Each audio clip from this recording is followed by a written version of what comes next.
Hey everyone, welcome back to our channel. In today's video, I'll show you guys how to deactivate your Instagram account.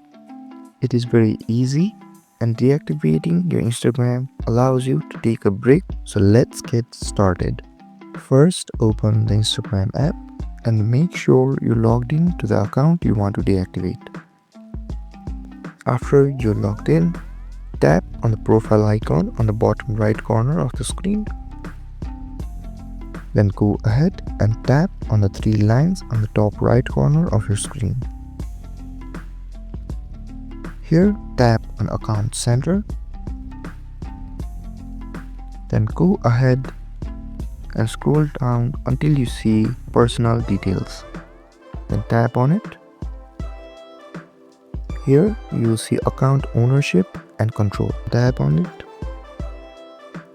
Here you'll see an option called deactivation or deletion.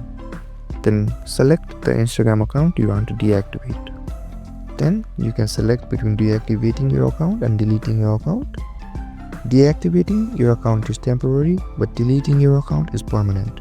So after you choose, tap on continue, and then your Instagram account will be deactivated. If this video helped you, don't forget to like, share and subscribe. And comment down below if there is anything else I can help you guys with. Thank you so much and I'll see you guys next time.